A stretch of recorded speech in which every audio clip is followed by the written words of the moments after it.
Welcome to another edition of the Not So Silent podcast, a place where two idiots talk about topics you may or may not know about. We tend to think we're right, but it's not something I'd put money on. Today's podcast is brought to you by Six Kids Construction. If you're looking for interior, exterior painting, or basic construction needs in the St. Louis area, visit 6kidsconstruction.com, making your house a home. I'm your co-host, Chris Herdigan, here with Taylor Duncan today. On the rundown today is, what is the real motivation behind schools not letting kids back in full time? Is another stimulus bill worth it? Are you in favor? Are you against that?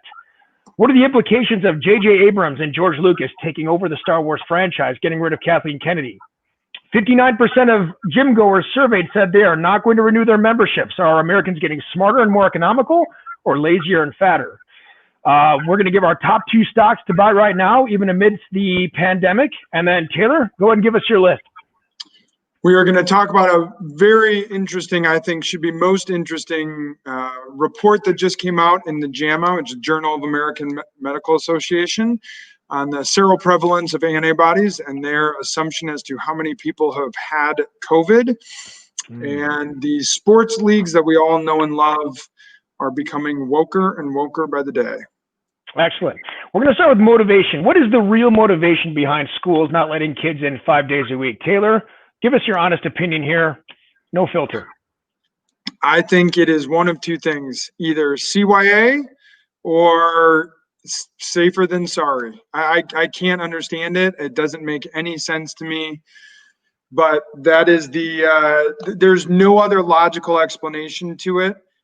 With the, I guess, third option, the teachers' unions are too powerful. And they've decided it's just a lot easier to not go back to work. Yeah, I'm going to go with risk management and teachers' unions. We've been over the data before in past podcasts, the risk of COVID deaths low, the implications of mental health, two working parent households. I'll tell you, I'm going to a town hall meeting tonight to speak for my 30 seconds. I think a bunch of parents are showing up for it. I'm no activist. I'm no protester. I've never been to one of these, but this is getting to a point where, as the silent majority, like, I'm finally ready to stand up and go, this is absurd. Follow-up question. If Biden is elected in November, do you think all this is going to start to go away? How political do you think this is? 95%. The problem I have with how political, because it feels like it's 100% political. It feels like on November 10th, all of a sudden, vaccine or no vaccine, we will have either reached herd immunity or something's going to have happened that's going to say we can go back to normal life. That's at least my feeling, is it feels like it is politicized. The hard part is to go, I can understand it being politicized by a few people. How has it gotten all the way into our local governments? And it just doesn't feel like there's enough people fighting against it. Maybe that's why we have our podcast, but yeah. You know, I finally saw a teacher come out and say teachers should be more concerned about the dropout rate of kids going to private school, because you may get an easier schedule this year, but you're going to lose your job next year because enrollment's going to be down. And so I appreciated that take from one of the teachers I saw. But the argument I really hate is why should we risk death for your kids? And in the private sector, I have a lot of contact with clients, because if I don't have contact with clients, I don't survive. My paycheck doesn't come in. And so it's like, look, I'm not asking you to risk anything that I'm not risking, but your payment, your money's secure for the year. So we're going to move on to another one tangential to this, which is there's talk of another stimulus bill coming through, similar to the last one, huge injection of money to families, parents of kids, potentially small businesses again. Are you in favor or are you against? Against. And I made out like a bandit in the first one with 5 kids. It doesn't hurt, right? So, but against. I'm against. This is crazy. You know what I am for? I am for allowing people to go to work. I am for capitalism, which means I can go to work when I choose to, and it's my money that I make as much as possible. And so I am against continually giving away more money. We've seen it. I've seen it in businesses I've run. The second you start giving something to someone for what they haven't earned, they don't want to go earn anymore. Now, this is being proposed by the Senate, by Republicans, and this is a huge frustration of mine, that we have lost all sense of fiscal conservatism. And to some degree, I get it. There's nothing popular about taking money out of people's pockets today. and trying to tell them, hey, long term, kicking this can down the road, hyperinflation, something's going to happen that is going to have to reset this, like a natural wildfire burning up all the brush. Something's going to happen that's going to be so devastating. You're going to wish we never did this. It's the GOP. And again, they're in a tough spot because the media and everyone is pushing against the Republicans, the right, whether Trump, Senate Republicans, you name it, they're trying to push them out. So the Republicans are doing all that they can to go, let me show you what we'll do for you. They're really trying to buy votes.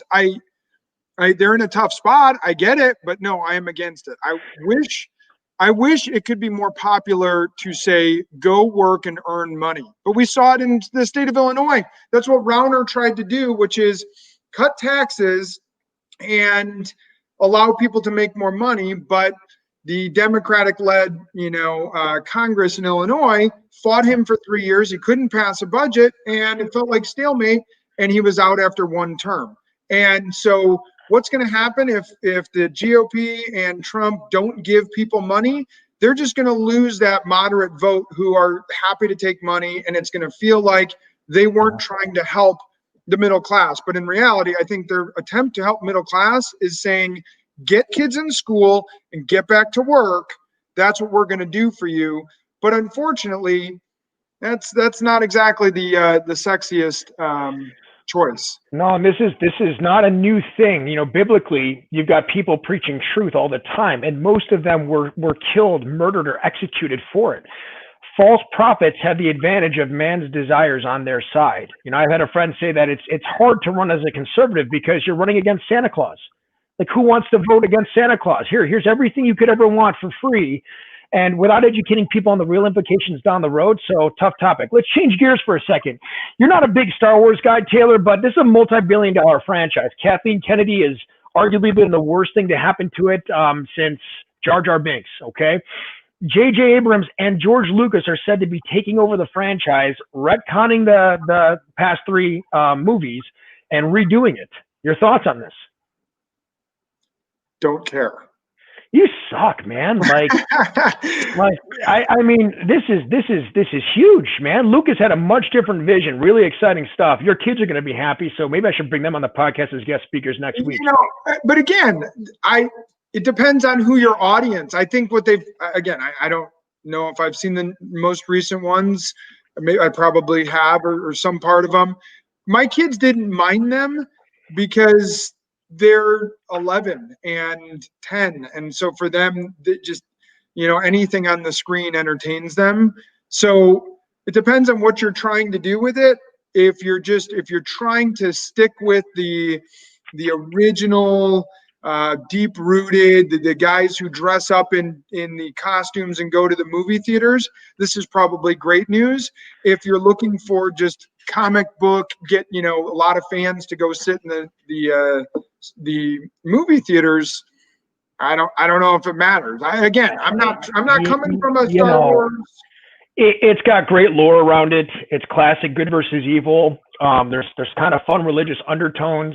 So it can be viewed as secular and bad, or you can view it from the other angle too. But there are a lot of geeks out there that are pretty stoked about this.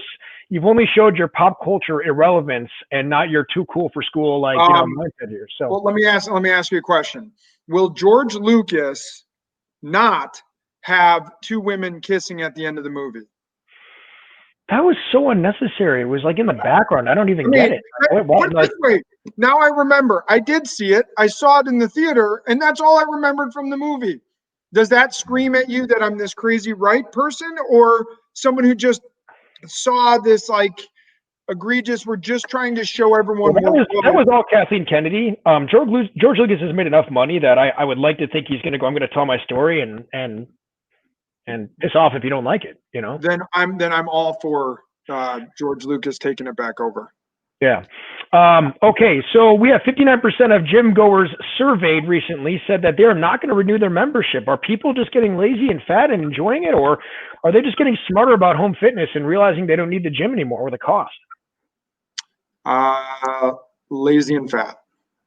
Yeah, you're probably right. I'd like to think it's the other. I've got a gym in my garage, but it's going to be interesting to see how that develops. Just more businesses likely to close down because of that. So gyms have a tough time making money as is, man. I don't know how they're going to do. A lot of them are closing down. Here's the only challenge. I wonder if you were to then ask those people, will you get a gym membership once COVID is like, you're not afraid anymore of COVID? That They was might the, say yes. well, you're right. Some of them said it's because they're not sure about the safety of it. So that's not a bad point. Not a bad point at all. Okay. And then last thing on my agenda is going to be, what are one or two stocks off the cuff your gut tells you are worth investing in right now? Amazon. And so I have a lot of it. And that to me, well, there's two that I'm excited about right now. Well, actually, I'm going to give you a few recent ones I'm excited about. Number one, Amazon, because they're going to take over. They are taking over the world. And in this era of people at home and everything, you're seeing Amazon being used more and more. It almost feels like the only thing that could disrupt Amazon's train moving is an EMP. Isn't that what it's called? The electromagnetic pulse or whatever. Yes. That's about the only thing. But everybody's screwed at that point. I know. So like, there's really Amazon. It's either that or some antitrust lawsuit. Otherwise, they're going to keep moving forward. And I do understand now the cost of a share is over $3,000. Some people go, whoa, that's a ton. I don't care. Amazon. Number two, I'm not, when all the rioting and looting happened, I debated, do I go get a gun? I'm like, I hate guns. I'm scared of guns. But I'm very pro Second Amendment, but I'm just not a gun guy. But I actually debated getting a gun, and I thought about it, and I've never wanted a gun. That's not my thing. So I said, instead of protecting myself, because look, if someone comes to my house with a gun, I don't think I'll protect it with my fists, whatever.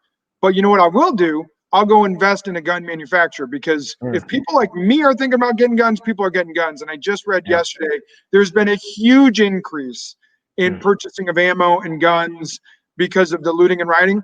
So the day the rioting happened, the next day I bought Smith & Wesson. And so what was that, about a month and a half ago?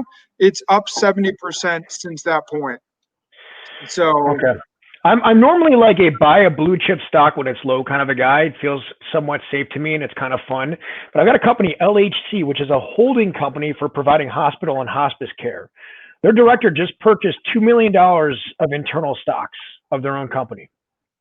This company has grown about 30% in the last 6 months.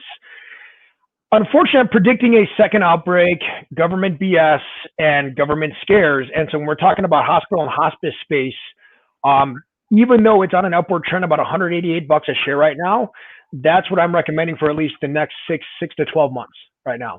I have another stock that I'm more curious about your thoughts on. I was pronouncing Netflix DOA once Disney came out with their streaming service. But Netflix has been really good about churning out new content. Now, they're not making any money. They're spending way more than they're taking in. What are your thoughts on Netflix's future? Not necessarily just as a stock, but I think they're one of the stocks I own a lot of. There are, and when I took my kids when my daughters were born, and I got rid of all their savings accounts, because I thought this is the dumbest thing in the world to have a savings account at the age of 4. And I put whatever money they had, and I bought stocks. It was about 6 years ago, I guess. And I got them stocks, and I bought all Apple and Google. And then the next year I bought a share of Amazon, and that's it. Because you look at it, they're taking over the world. There are a few companies, that are taking over the world. Apple, Google, Netflix, Amazon, and a few others, right? They're just running the world, and there seems to be nothing stopping them.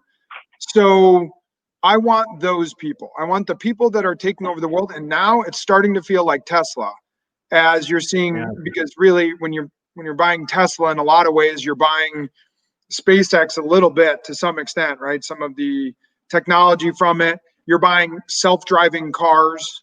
And they're the leader in that space. And I mean, look, Netflix is like the word Kleenex, right? It's being used as like a verb in some senses, right? Like Netflix and chill is code for movie and sex now, I think, right? So it's got that going for it. But again, it's one of those interesting companies that again is just spending so much on content. They're operating at such a big loss.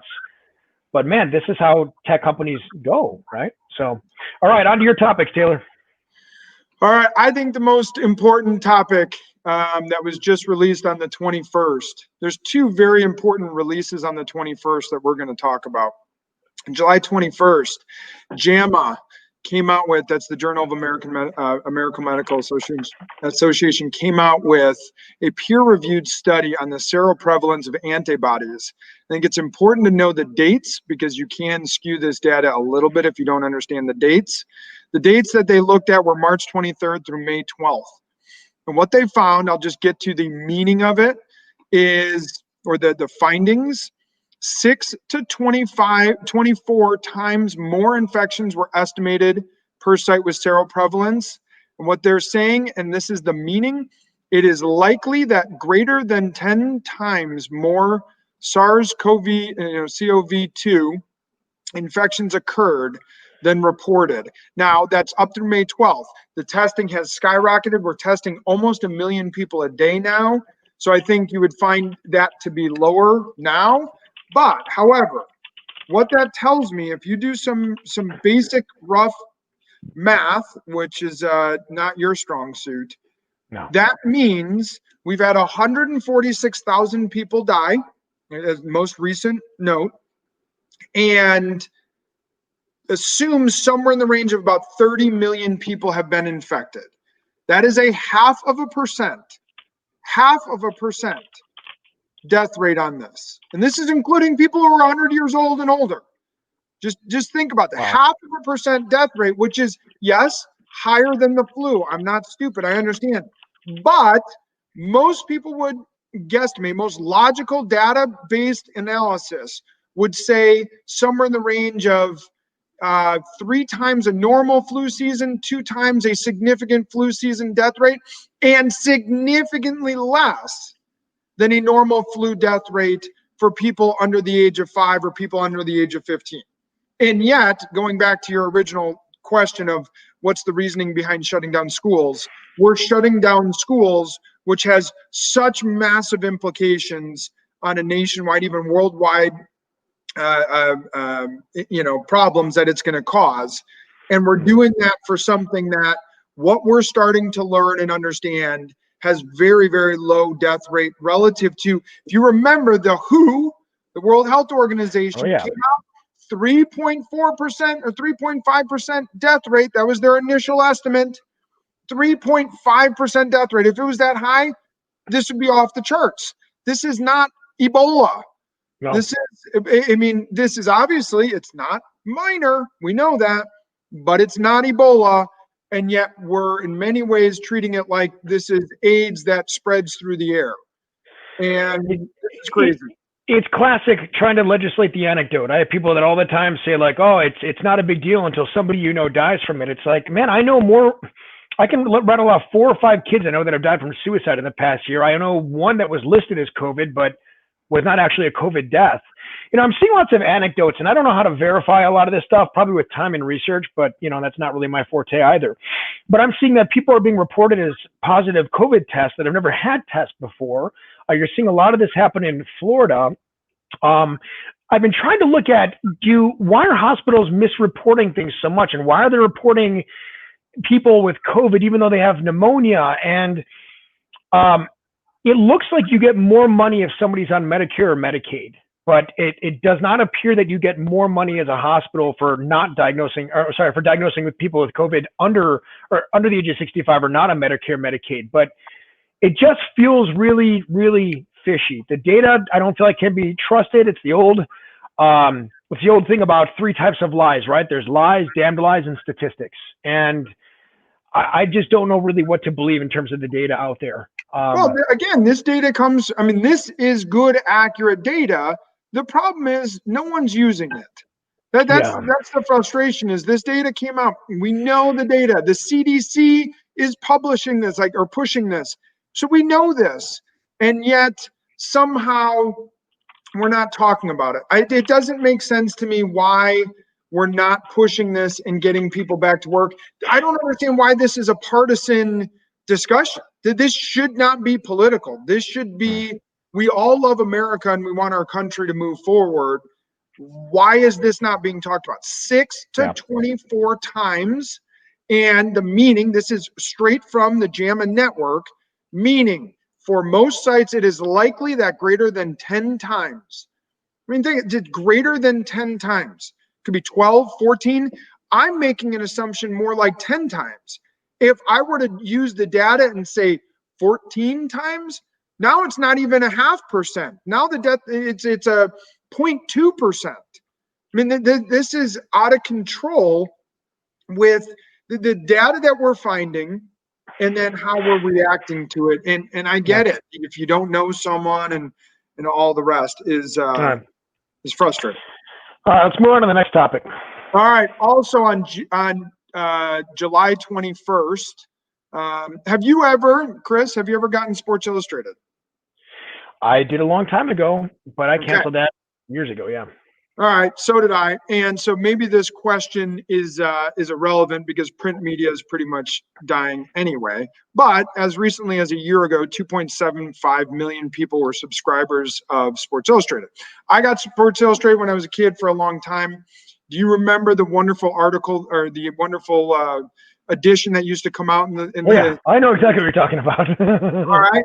And I remember being like 16, 17 years old, and I got that issue. And when my parents got me Sports Illustrated, I don't think they knew that issue came out, but I ruined a lot of socks that year. Yeah. So question, how many men, what percentage of men do you think are going to vomit right now when they find out that the edition that they got 2 days ago has the first transgender swimsuit model in it?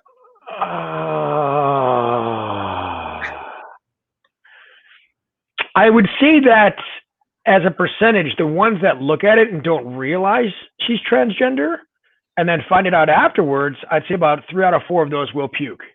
That's what I'm getting at. Yeah. Man,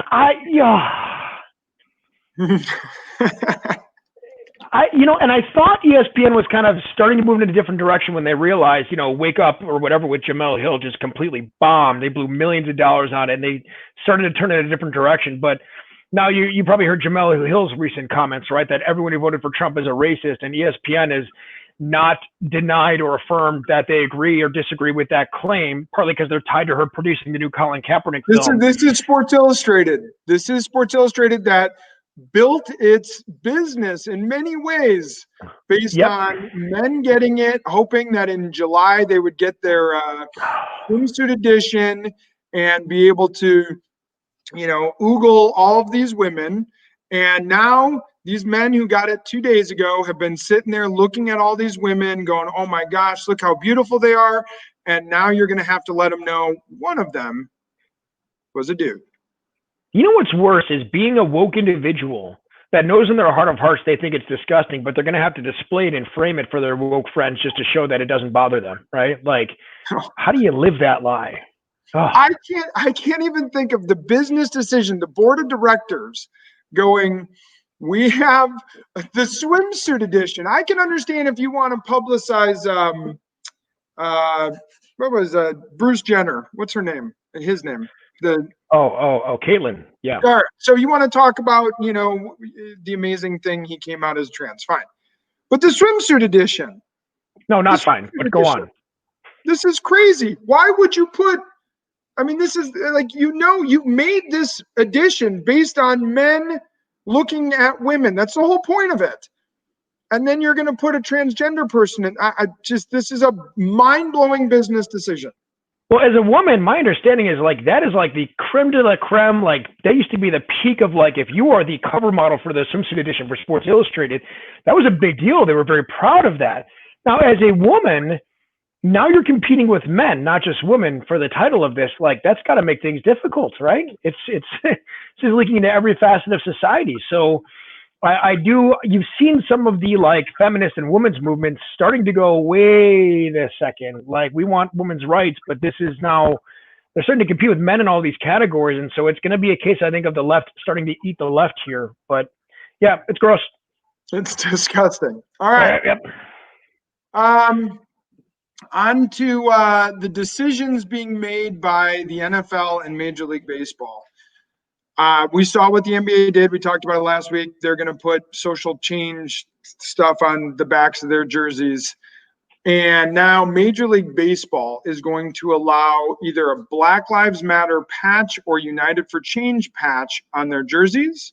They're also going to allow an inverted MLB logo, BLM, to be imprinted on the pitcher's mound, which is mind-blowing to me. And as you know, the NFL is allowing social justice decals on their helmets.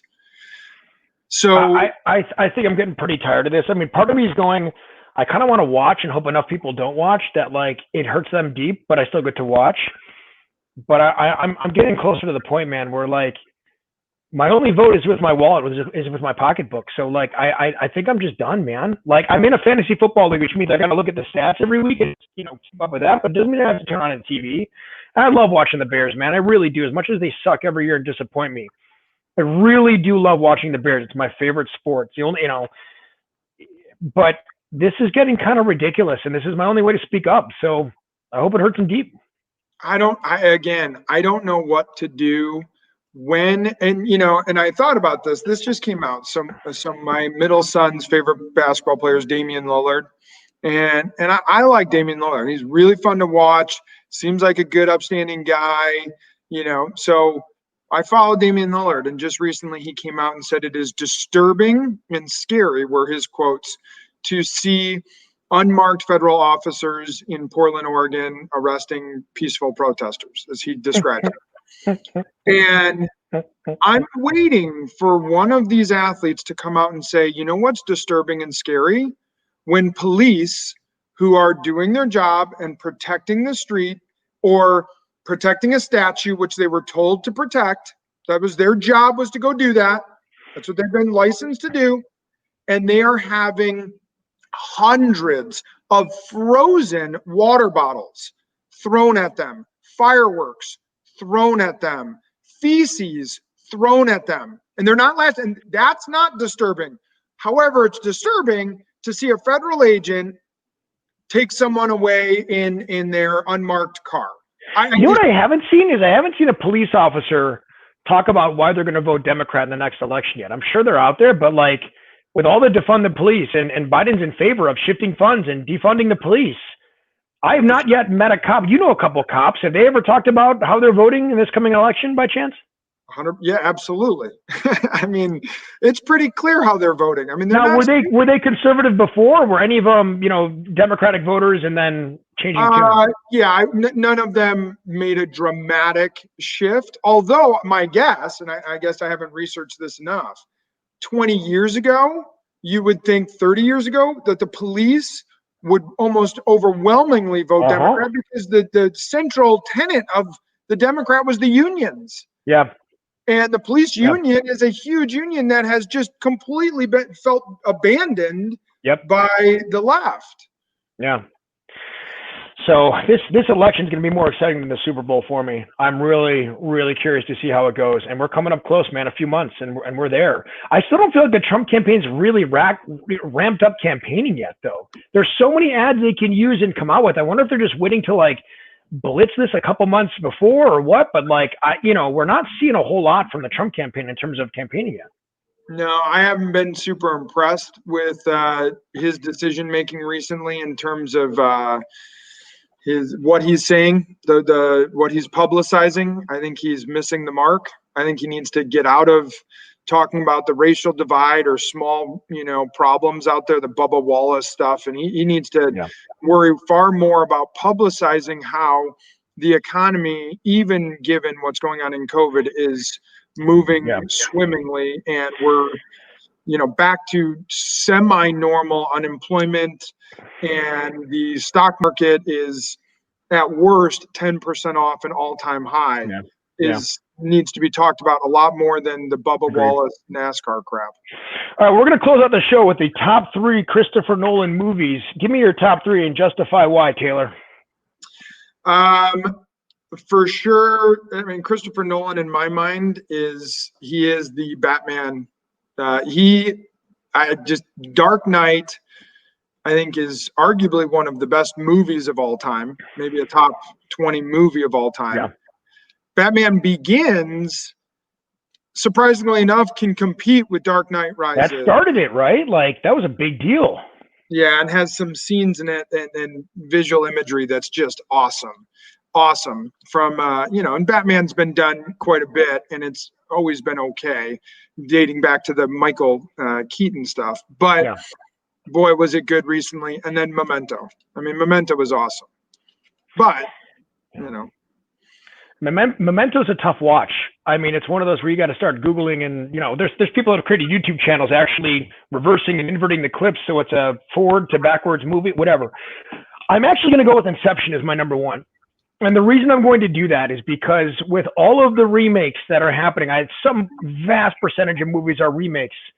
This was like the first new idea I felt like I'd seen in a long time. Like, the previews look good, and I'm just like, this is really interesting. I came out of that going, holy crap, that felt really original, like something I hadn't seen before. And as much as I love The Dark Knight, it's a close second. It still is taking Batman and doing it again. So I'm going with Inception as my number one. Number three, little bit of a tie between The Prestige and Interstellar. I think I'm going to give the nod to Interstellar. The visuals were great. I love the Matthew McConaughey resurgence. It sparked a ton of interest in kids into science. Heck, there are whole spin-off shows just talking about the science of the movie. I thought that was kind of neat too. So those are my top three for Christopher Nolan. All right. I can get around that. And it sparked their interest in science so much that they won't be going to school this year to learn science. And nobody believes in climate change anymore, which is great, because that's the truth. No debate there. All right. So that's the end of our show. Thank you guys for tuning in and watching Not So Silent. We'll be back with another episode next week, Thursday. Please download, and go to our sponsor's website. That always helps us stay in business. We appreciate you. I love you. I love your show. Goodbye.